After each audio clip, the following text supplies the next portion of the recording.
To the Honorable Marcoleta, sir. Let's put it on record. I did not use the word traitor in describing your statement that the West Philippine Sea ay kathang-isip lamang po. Let me read my post on X. I stand by the statement of President Bongbong Marcos when he said, ang West Philippine Sea ay hindi kathang-isip natin lamang. Ito ay atin, ito ay mananatiling atin hanggang nag-aalab ang diwa ng ating minamahal na bansang Pilipinas.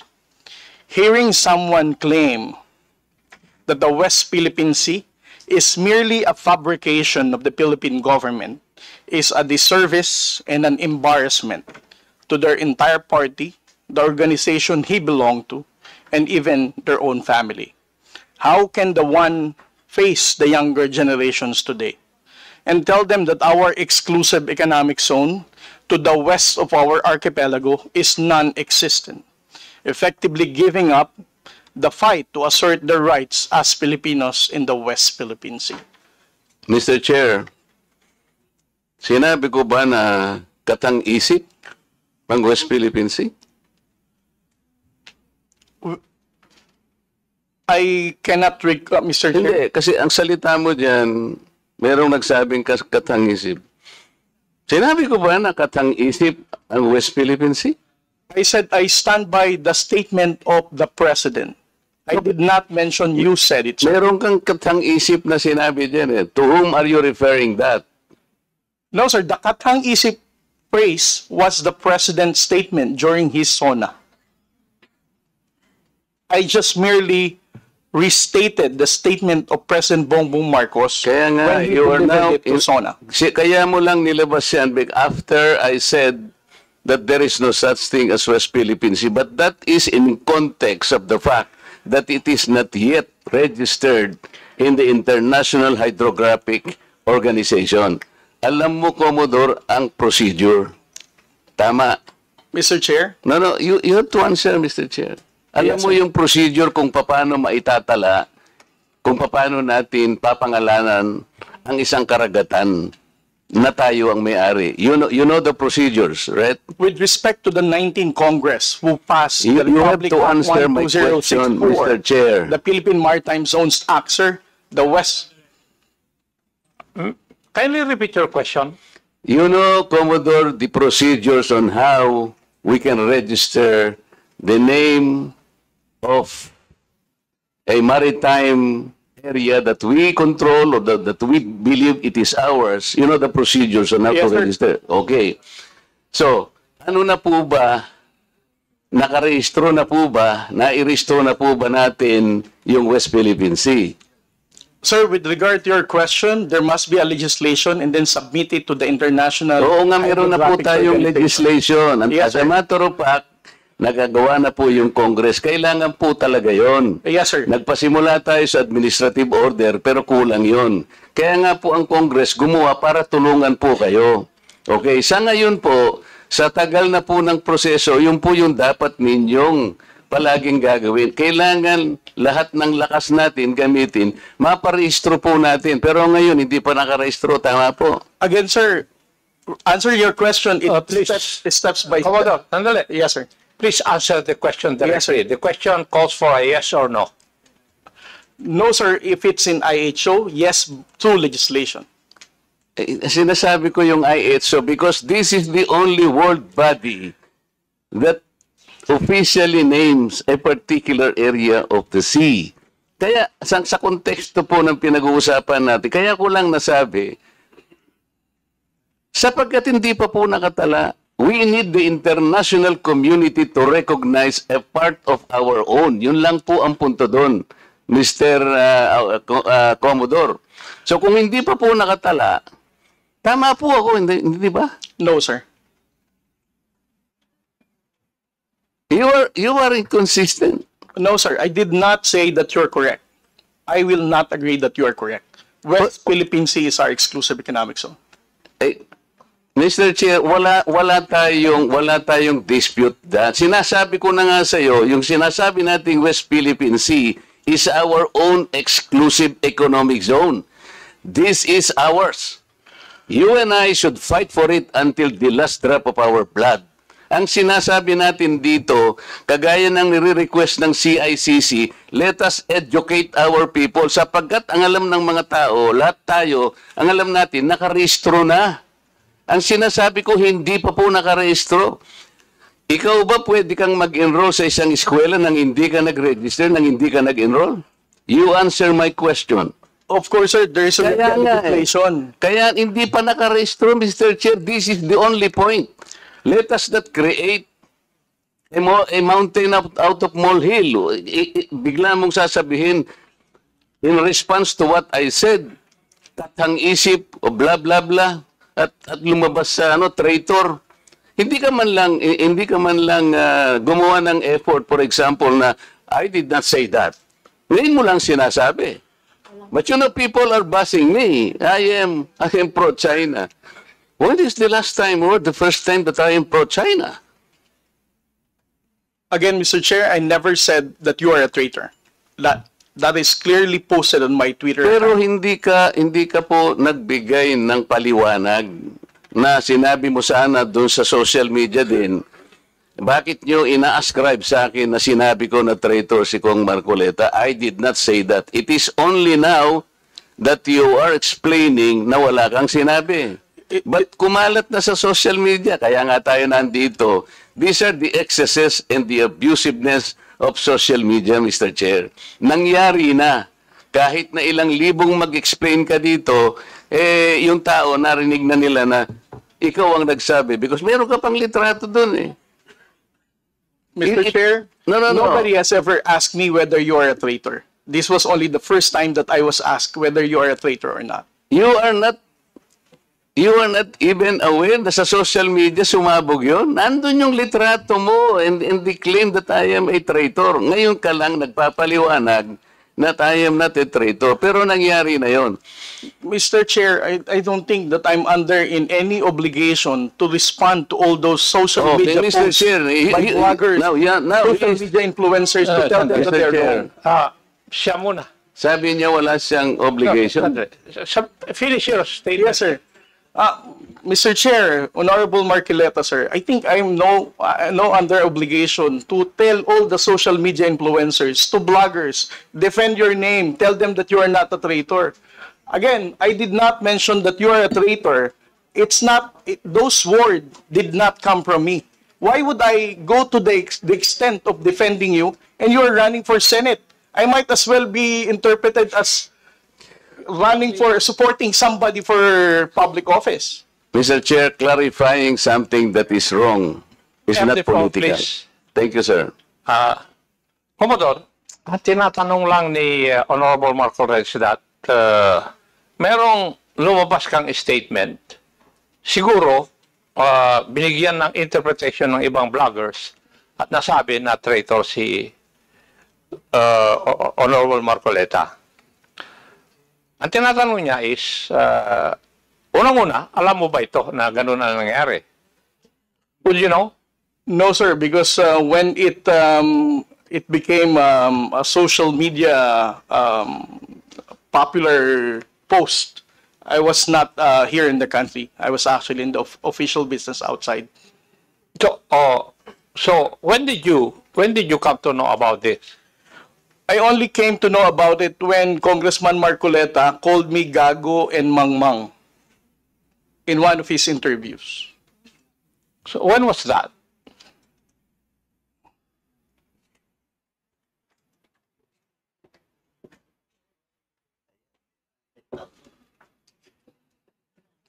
During his interview last February 10, huwag tayong magpagago at magpaka-ignorante katulad ng Commodore na yan. So, at that point in time, ang tinatanong kanina ni Honorable Marcoleta na merong misinterpretation doon sa iyong statement sa social media. Yes, sir. And you did not bother na i-correct man lang yun. Yun ang dinadrive ni Honorable Marcoleta kanina pa. Yes, sir. So, please answer that question. You did not do anything. I did not do anything, sir. Okay. Why? Why did you not do anything? It's because, sir, if I'm going to keep on defending to any, because one, No. yeah, You are not supposed Yes. to defend me. Yes, sir. Because if as I it is said- true, Mr. Chair, that he did not call me traitor, but it continues to be there and to be consumed by the public through the social media. I think it is his responsibility to deny it if it did not come from him. That is all I was asking. And I think this is not too big for him to do. Yun lamang eh. Yeah, but he admitted that he did not do anything.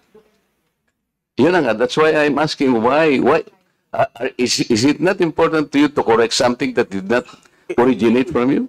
it's because, Mr. Chair, the only time I learned about that was when I heard about your interview calling me gago and mangmang. Why would I even defend you if you're calling me gago? As a commissioned officer of the Philippine Coast Guard, being a spokesperson, calling me mangmang, not knowing what I'm saying. But actually, if you will read that context, How would I even the defend act you? of doing it Sandali, is the one that is Papasukin gago. mo muna Di ba? Yung ganon, not necessarily the person eh. Eh, sabi ko nga sa'yo, kung kinurek mo man lamang yun, because it continue to be there in the social media, Mr. Chair, yun ang nakakasama sapagkat people, hindi ko naman sinabi talaga yun. Mamamatay siya because it came from you. Pero pag hindi mo sinabi at you continue to be silent, akala ng tao, sinabi mo. So that is the problem, Mr. Chair. And I think we are hearing this in order to correct the misconception and misinformation because it continues to spread.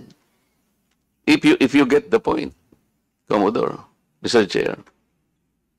Mr. Chair, again, sir, kung bakit ko po hindi binawi ay dahil nalaman ko lamang po itong balita na ito na nag-spread siya nung nagpa-interview po kayo na ginagago niyo po ako.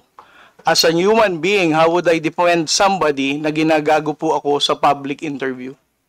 Mr. Chair, kung titingnan mo yung konteksto ng pagkakasalitan, hindi ikaw ang ginagago. Ikaw ang ginagago. Ang sinasabi ko rito, let us defend our own nang hindi tayo nagiging gago o kaya nagiging emotional. It's actually hindi sa tao eh, kung hindi yung act na halimbawa wala tayong ginawa o kaya sinabi natin. Kasi nagmumula ako, Mr. Chair, sa pagkakasabi na hindi man lang tiningnang mabuti saan ba nang galing itong narrative. Ngayon, i-explain ko nga sa iyo, Commodore, ito'y nangyari doon sa pinagsimulan na dapat nating i-educate ang ating mga kababayan. Yun ang pinagmulan nun. So it is not disservice. I do not deserve to be called a traitor just like that. Kasi ang gusto kong mangyari, lumitaw, ma-informahan natin ng tao na sa ngayon, hindi pa talaga naitatala officially yung West Philippine Sea para malaman ng tao. At yun ang kailangan natin gawin. Pagsikapan natin, pagsakitan natin, ipatala natin, Mr. Chair. Because pag napatala na natin yun at ginugel nila, talaga palang merong West Philippine Sea. Hindi lamang dahil sa nandun, gumawa na tayo ng batas. Because, Mr. Chair, that is preparatory para maipatala na nga natin eh.